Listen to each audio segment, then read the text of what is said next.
여러분 안녕하십니까? 5월 가정의 달을 맞이해서 어린이날을 지나고 또 어버이날도 지났습니다. 우리 부모님의 은혜를 또 생각해 보게 되고 또 우리 자녀들의 소중함을 또 다시 발견하게 되는 그런 시간들이었습니다. 어쨌든 우리 삶 속에 하나님의 은혜에 감사하는 마음, 또 부모님의 은혜에 또 감사하는 마음, 또 우리 자녀들을 바라보고 내 주변 사람들을 바라보면서 항상 감사하는 마음이 우리 가운데 넘쳤으면 좋겠습니다.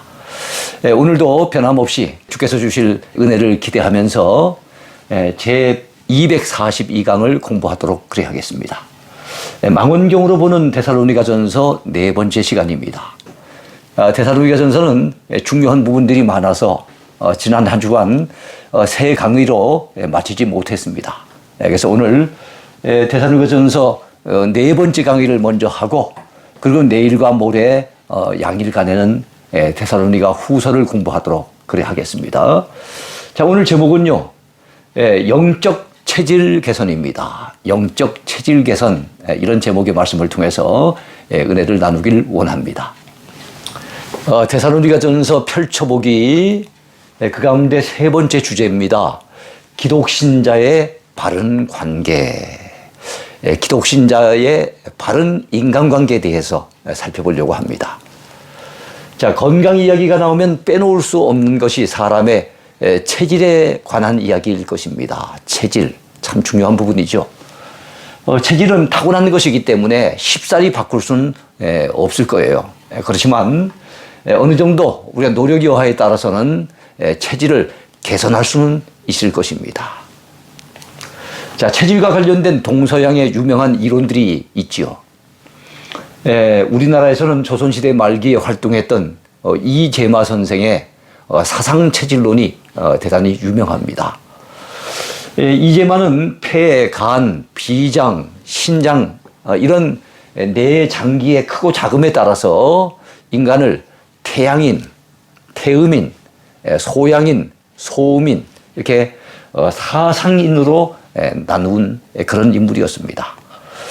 체질에 따른 기질적인 특성, 그리고 걸리기 쉬운 질병, 그리고 그 사람의 체질에 적합한 약재 및 식품을 규정하여 놓은 그의 사상, 지금까지 굉장히 영향을 크게 끼치고 있죠. 자, 또한 현대의학에서는 체질을 산성 체질과 알칼리성 체질로 나누기도 합니다. 자, 우리 혈액 속의 수소이온 농도가 7보다 낮은 상태를 산성 체질이라고 하고요. 7보다 높은 상태를 알칼리성 체질이라고 얘기를 하지요. 건강한 체질은 수소이온 농도가 7.4 정도 되는 것이 가장 좋은 상태라고 합니다. 이런 경우를 약 알칼리성이라고 얘기를 하는데요. 체질이 그렇게만 유지될 수 있다면 참 좋겠지요. 자, 고기는 산성식품이고 우리가 아는 것처럼 야채나 과일은 알칼리성 식품이기 때문에 건강한 체질을 위해서는 야채와 과일을 많이 섭취해야 된다고 그렇게 얘기를 합니다. 하지만 무엇보다도 균형 잡힌 식사가 대단히 중요하다는 그런 얘기도 많이 하지요. 자, 육신적으로도 건강한 체질을 가진다는 거, 그것을 유지한다는 거 굉장히 중요한 일 아니겠습니까? 그런데 우리는 기독신자로서 더욱 중요하게 여겨야 될 것이 있습니다. 그것이 바로 영적으로도 건강한 체질을 지니는 것이 참 중요하다 하는 사실입니다. 특히 우리 기독신자들은 영적인 건강을 위해서 반드시 체질 개선이 필요하다고 하겠습니다. 영적인 체질 개선도 굉장히 중요한 부분이에요. 자, 물이 변하여 포도주가 되는 것처럼 또 박해자 사울이 변하여 전도자 바울이 되는 것처럼 우리 기독신자에게는 영적인 체질 개선이 가능합니다. 왜 그렇습니까? 그 이유는 우리 속에는 바로 예수 그리스도라고 하는 DNA가 있기 때문에 그렇습니다. 예수님이 우리 속에 들어와 계시면 어떤 사람이든지 여러분 영적인 체질이 바뀔 수가 있는 거예요. 사랑의 주님, 은혜의 주님, 그리고 능력의 주님께서 우리 속에 들어오셔서 우리 영혼 속에 역사하시기만 한다면 우리의 영적 체질은 분명히 개선될 수 있고 변화될 수 있다는 사실을 우리는 믿어야 합니다. 데살로니가전서 5장에는요, 이런 영적 체질 개선과 관련된 대단히 중요한 사도 바울의 가르침이 담겨져 있습니다. 그것은 재림 신앙을 가진 성도들의 삶과 관련이 있는 말씀이에요. 데살로니가전서는 재림 신앙에 대해서 굉장히 강조하고 있지 않습니까? 그래서 사람이 기독 신자가 재림 신앙으로 온전히 무장된다면 얼마든지 영적인 체질이 개선될 수 있다는 사실입니다. 그리고 그 말씀은 기독 신자의 바른 관계와 관련된 말씀이기도 해요. 우리가 영적인 체질이 개선된다면 인간관계에 있어서도 대인관계에 있어서도 굉장히 덕스러운 그리고 하나님 앞에 영광을 돌릴 수 있는 그런 관계를 만들 수가 있습니다.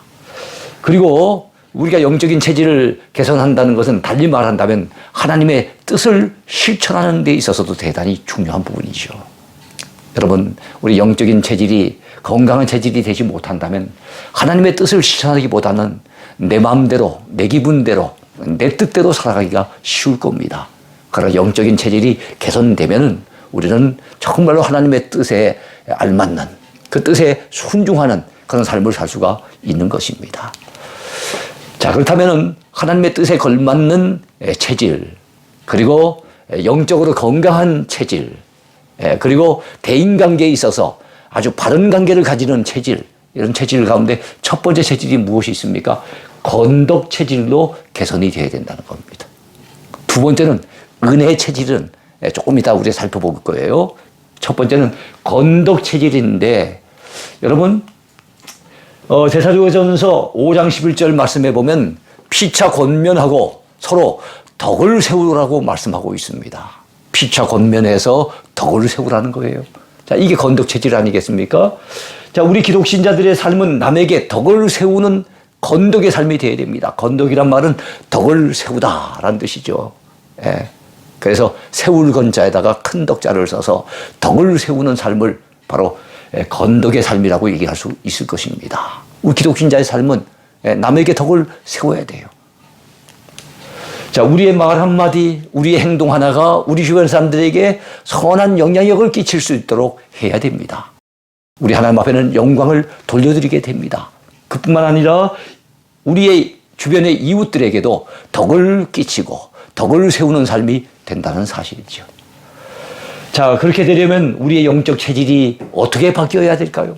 우리가 덕을 세우기 위해서 바뀌어야 될, 개선돼야 될 영적인 체질은 어떤 부분이 있을까요? 먼저 여러분, 불평 체질에서 수용 체질로 바뀌어야 합니다. 우리가 영적인 체질 개선을 위해서 첫 번째 필요한 부분은 무엇입니까?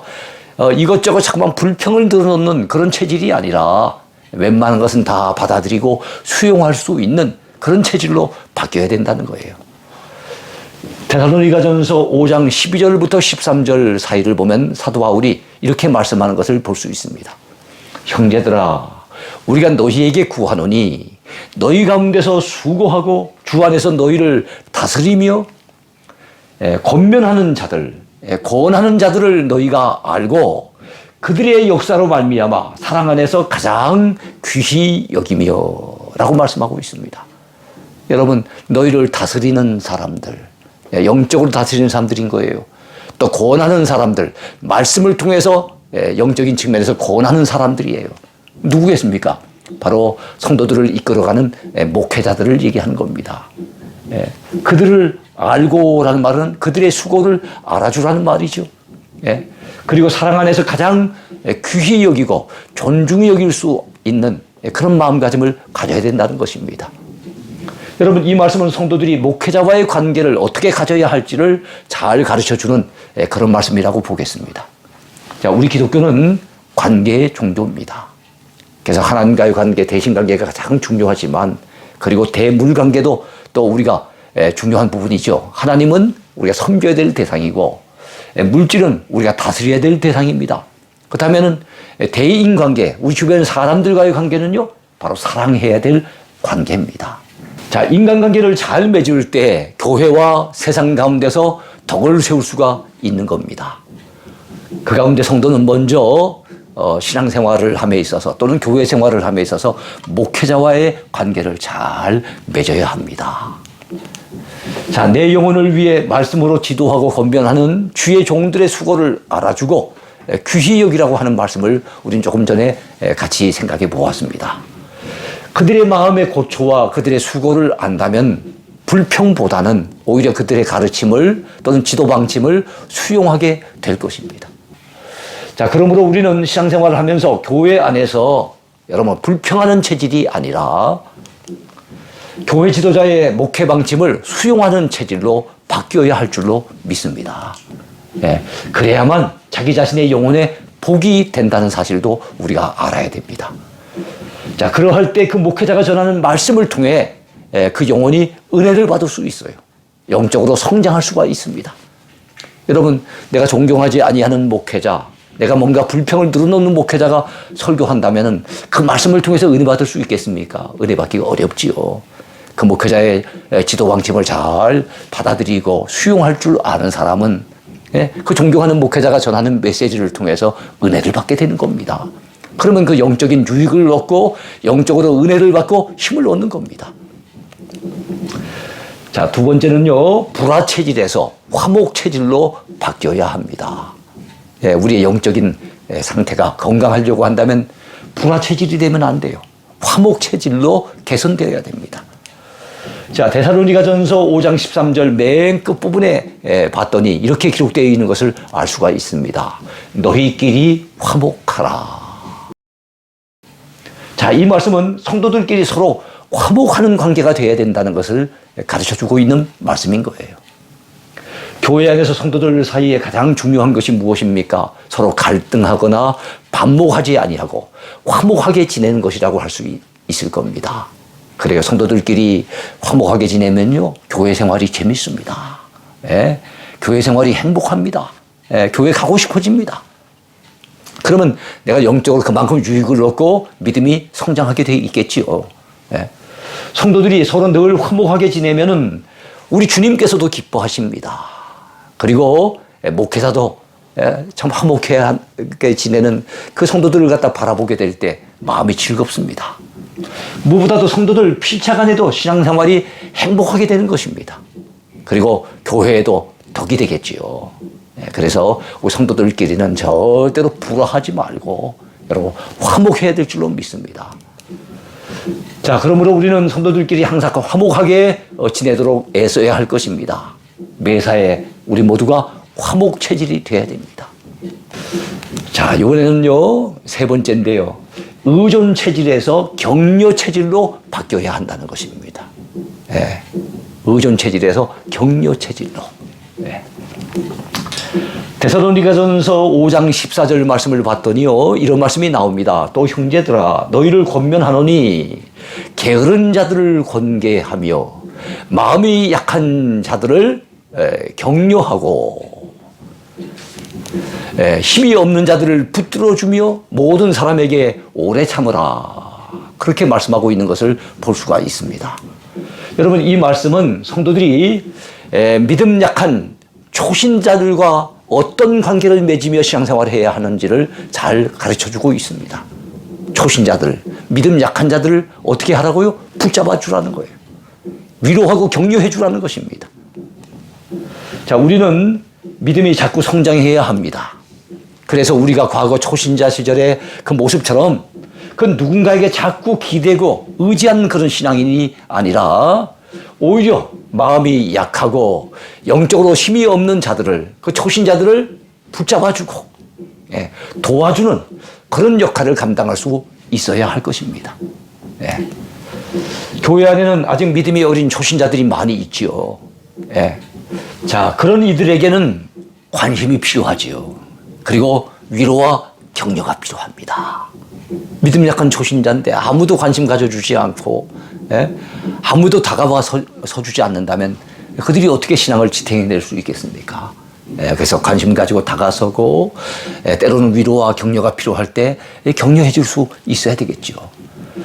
회개한 사울이 전도자 바울로 변화되는 데 있어서 결정적인 역할을 했던 위로자가 있었어요. 그가 누굽니까? 바로 바나바라고 하는 존재였어요. 이 바나바의 존재가 사울이 바울되게 하는데 결정적이고 절대적인 역할을 했던 것을 우리는 잊어서는 안 됩니다. 자, 우리 교회 안에도 바나바 역할을 감당하고자 하는 적극성을 띤 일꾼들이 많이 있어야 할 것입니다. 그들의 격려가 교회를 더욱 든든하게 세우는 힘이 되고, 그리고 초신자들이 믿음으로 굳건하게 사는 데 있어서 도움을 줄 수 있는, 그래서 교회에 있어서는 굉장히 중요한 버팀목이 될 수 있다는 것을 꼭 기억했으면 좋겠습니다. 자, 신앙생활 할 때 우리는 의존 체질이 아니라 우리의 믿음이 성장하고 성숙해서 이제는 격려해 줄 수 있는 격려 체질이 되어야 됩니다. 우리도 처음 믿었을 때, 초신자 때는 누군가를 많이 의존했잖아요. 기대는 입장이었잖아요. 근데 이제는 우리가 신앙이 성장하고 성숙해서 이제는 정말 믿음 약한 사람들을 붙잡아주고 그들을 격려해주는 그런 격려 체질로 바뀌어야 된다는 사실입니다. 자, 이번에는 복수 체질에서 온순 체질로 바뀌어야 한다는 사실입니다.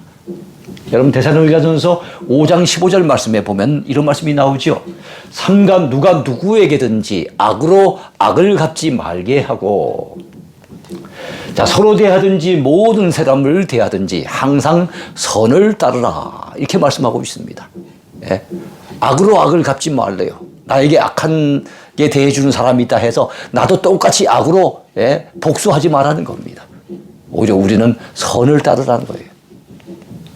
자, 이 말씀은 우리가 세상의 불신자들과 관계에 있어서 어떤 관계를 맺으며 살아가야 할지를 잘 가르쳐주고 있어요. 세상의 불신자들에겐 우리에게 박해하는 사람들, 비난하는 사람들, 아주 악하게 대해주는 사람들이 많이 있죠. 그렇다고 우리가 같이 욕할 겁니까? 같이 싸울 겁니까? 같이 원수 맺으면서 등 돌리고 살 겁니까? 그럴 수 없잖아요. 우리는 내 주변의 사람들 중에 누가 나에게 악을 행하였을지라도 악을 악으로 갚으려고 해서는 안 됩니다. 그러면 나도 악한 사람이 되는 거예요. 똑같은 사람이 되는 겁니다. 여러분, 내가 상처를 받았다고 해서 한풀이 하듯이 복수하려고 하면은 안 된다는 사실을 알아야 됩니다. 눈에는 눈, 이에는 이. 여러분, 이렇게 우리가 대갚아주는 인생이 돼서는 안 됩니다.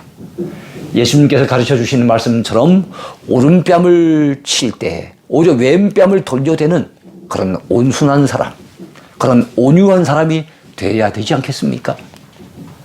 예수님께서는 말씀하셨죠. 나는 온유하고 겸손하니 나의 멍에를 메고 내게 와서 배우라 그랬습니다. 우리 주님의 성품이 어떤 성품입니까? 바로 온유하고 겸손하신 성품을 지니셨어요. 근데 주님께서는 그 주님께 와서 배우라고 우리에게 권면하고 계시는 거예요. 그분의 그 온유한 마음을 배우고 그분의 그 겸손한 마음을 우리가 배워야 할 것입니다. 자, 우리는 끓어오르는 감정과 끓어오르는 혈기를 참지 못해서 대인관계를 망쳐버리는 그런 어리석음을 보면서는 절대로 안 될 것입니다. 여러분, 우리의 마음을 잘 다스려서 온유함을 잃지 마시길 바라겠습니다.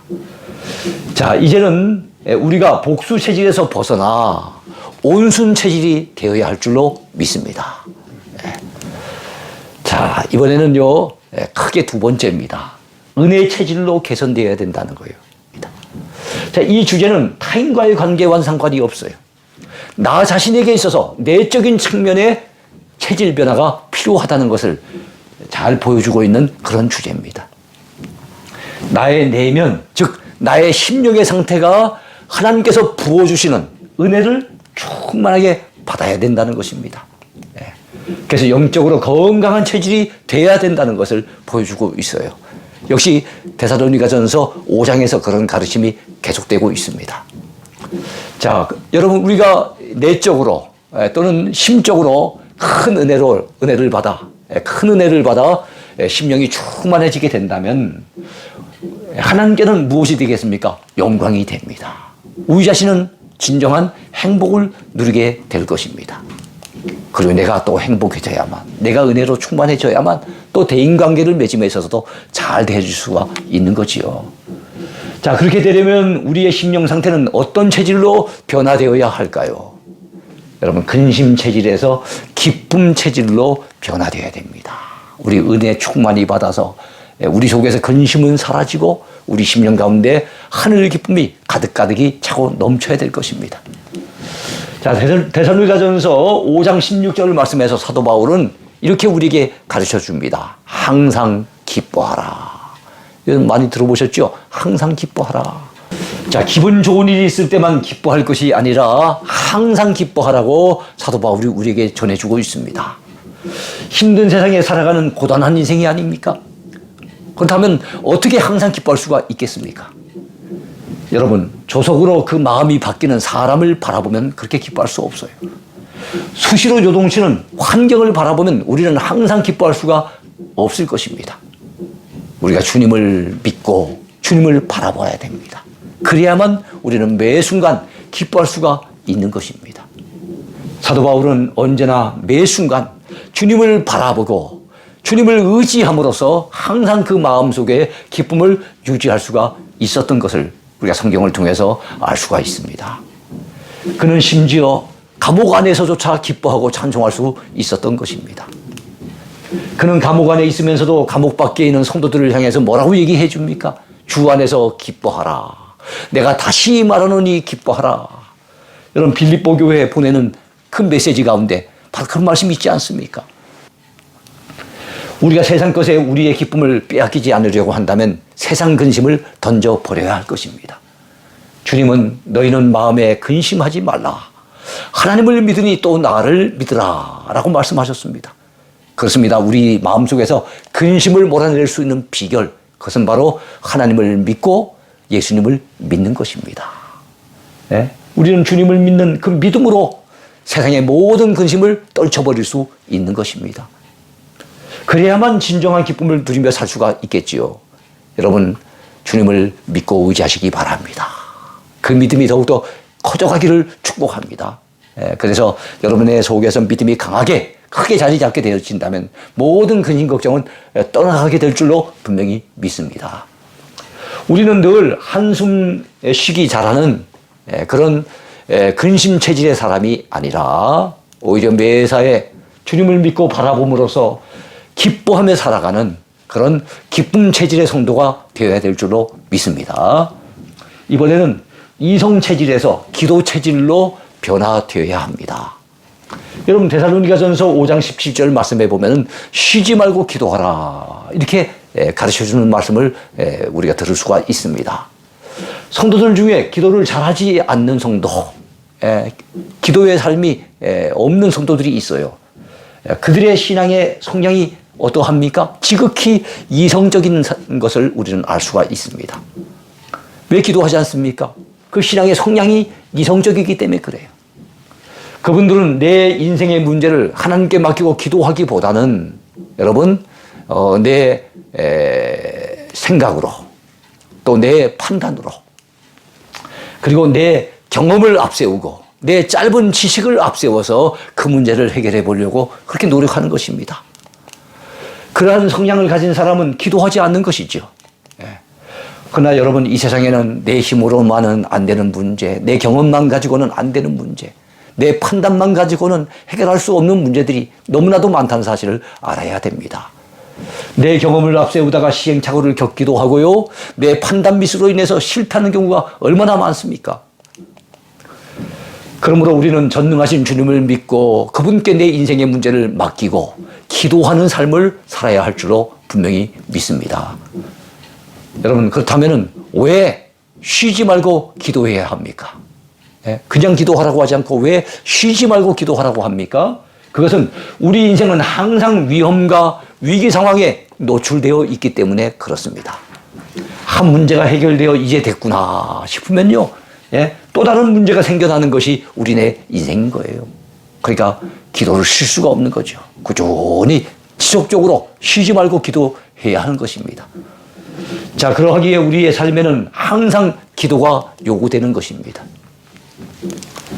자, 또한 기도를 쉬게 되면요, 다시 기도할 수 있는 힘이 잘 생기지 않기 때문에 그래서 우리는 쉬지 말고 늘 기도해야 한다는 사실입니다.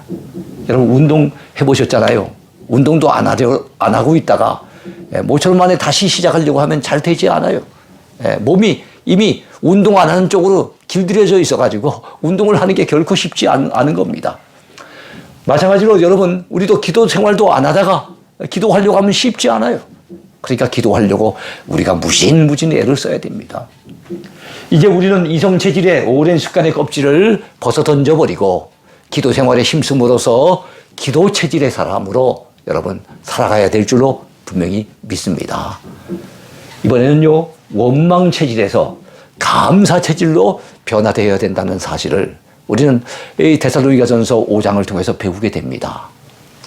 여러분, 데살로니가전서 5장 18절 말씀해 보면요, 범사에 감사라, 이런 가르침이 있습니다. 그렇게 사는 것이 하나님의 뜻이라고 말씀하고 있습니다. 큰 일이든 작은 일이든 좋은 일이든 나쁜 일이든 매사에 감사라고 말씀하고 있는 거예요. 하나님께서는 모든 일을 합하여 선을 이루시는 분이기 때문에 작은 것으로도 얼마든지 큰 것으로 바꿔주실 수 있고 나쁜 일도 얼마든지 좋은 일로 바꿔줄 수 있기 때문에 우리는 미리 땡겨서 감사해야 될 줄로 믿습니다. 그러므로 우리는 범사에 감사해야 할 것입니다. 작은 일에도 감사하면요, 하나님이 더 큰 것을 주세요. 어려움 중에도 감사하면요, 하나님께서 오히려 형통한 길을 열어주시고 이 어려움을 갖다가 고난을 축복으로 바꾸어 주시는 것입니다. 자, 우리 모두는 하나님 앞에 받은 은혜와 복이 엄청나게 많은 사람들이죠. 사실 지금까지 살아온 것이 순전히 하나님의 은혜가 아닙니까? 지금까지 살아온 것이 순전히 하나님의 은혜예요. 근데 사람들 가운데는 비슷한 환경 속에 살면서도 여러분 감사하며 사는 사람이 있고요, 오히려 원망하며 불평하며 사는 사람들이 있는 걸 봐요. 형편을 보면 비슷해요. 근데 어떤 사람은 비슷한 형편인데도 불구하고 감사하는데 어떤 사람은 그 속에서 원망하고 불평을 드러놓고 있는 것을 보면, 이야, 이 감사는 결국엔 환경의 문제가 아니구나, 감사는 결국 마음의 문제구나 하는 것을 알게 됩니다. 하나님 앞에 9가지를 받고도 하나가 없다고 여러분 원망한 사람이 있는가 하면요, 9가지가 없어도 자기가 받은 그 한 가지를 귀시 여기고 소중히 여기면서 감사한 사람도 있는 것을 때때로 봅니다. 참 놀라운 일이죠. 아까도 말씀드렸지만 감사는 결국 마음의 문제입니다. 또는 믿음의 문제입니다. 이거는 환경의 문제만은 아닌 거예요. 자, 우리가 감사하는 체질의 사람이 되려면 내게 없는 것을 주목하면 안 됩니다. 내게 뭐가 없는 거 그걸 자꾸만 주목하다 보면 끊임없이 불평하게 되고 원망하게 돼 있어요. 내게 이미 주어진 것, 하나님이 내게 이미 주신 것, 이것을 주목해야 될 것입니다. 예. 그러려고 한다면 긍정적인 믿음의 사람이 되겠지요. 예. 부정적인 사람은요, 매사에 전부 내게 없는 것, 불평거리 이런 것만 쳐다보는 사람들이 있어요. 그러니까 끊임없이 불평하고 원망할 수밖에 없는 거지요. 그러나 참 지혜로운 사람은요, 매사에 긍정적인 눈길을 가지고 세상을 바라봅니다. 하나님이 내게 주신 것들을 갖다 발견할 줄 아는 그런 눈이 열려 있는 거예요. 그러니까 끊임없이 감사하게 되는 것이요. 하나님의 은혜는 형통할 때만 주어지는 것이 아닙니다. 어려운 시절에도 하나님의 은혜는 주어진다는 거. 오히려 많은 믿음의 사람들이 오히려 고난의 시절에 더 깊은 하나님의 은혜를 체험했다고 간증하며 고백하는 것을 우리는 많이 듣고 있지 않습니까? 이번에는 육신 체질에서 성령 체질로 변화되어야 된다는 것을 끝으로 생각해 보겠습니다. 데살로니가전서 5장 19절에서 20절까지의 말씀을 보면요, 성령을 소멸하지 말며 예언을 멸시하지 말고 라고 말씀하고 있습니다. 이 말씀은 한마디로 말해서 내 마음대로 살려고 하지 말고 성령님의 인도하심을 따라 살라는 그런 말씀입니다. 성령님께서 여러분 우리가 말씀을 들을 때 그리고 기도할 때 우리 마음에 주시는 감동이 있어요. 그리고 우리 마음에 주시는 요구가 있습니다. 그 말씀, 그 감동, 그 요구를 소멸하지 말고 거기에 순종하며 살라는 거예요. 그것이 우리에게 복이 되고 그렇게 할 때 우리는 하나님의 뜻을 이룰 수 있게 되는 것입니다. 여러분, 성령의 음성에 하나님의 예언의 말씀에 귀를 기울이고 예민하게 반응하라는 이 귀한 말씀을 놓쳐버리지 마시기 바랍니다. 이러한 성도는 성령 체질의 사람인 거예요. 성경에서 주시는 감동에 아주 민감하게 순종하는 사람, 얼마나 복 있는 사람입니까? 성령님은 우리의 연약함을 도우시는 보혜사가 되십니다. 성령님을 의지하고 그 인도하심을 따라 살면 우리는 은혜롭고 능력 있는 삶을 살아갈 수가 있는 것입니다. 그러므로 우리는 성령 체질의 사람이 되어야 하겠습니다.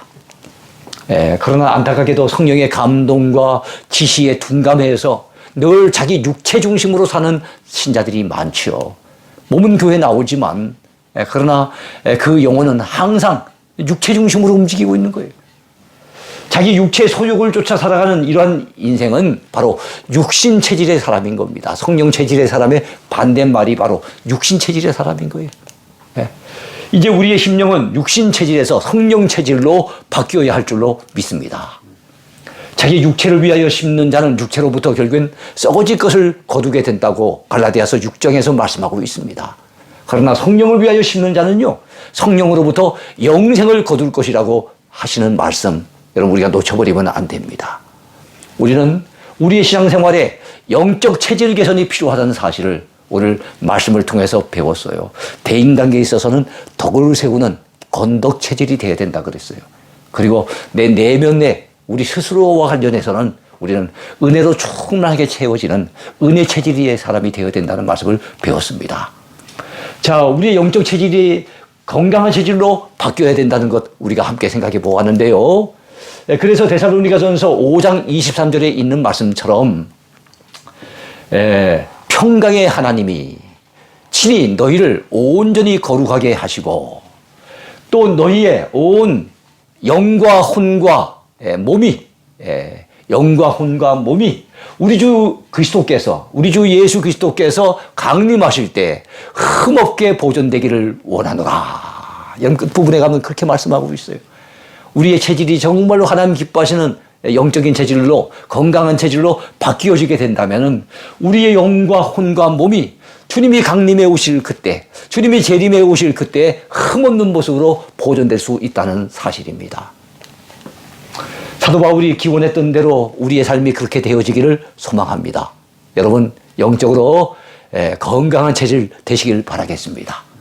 아무쪼록 우리의 신앙이 건독 체질로 개선되고 은혜 체질로 개선되어서 건강한 신앙의 소유자로 우리의 남은 생에 그렇게 살아갈 수 있었으면 좋겠습니다. 그렇게 살기를 축복하며 응원합니다. 오늘도 힘내시기 바랍니다. 감사합니다. 나의 비전이 되고 예수님의 성품이 나의 인격이 되고 성령님의 권능이 나의 능력이 되기 원하고 바라고 기도합니다. 원하고 바라고 기도합니다.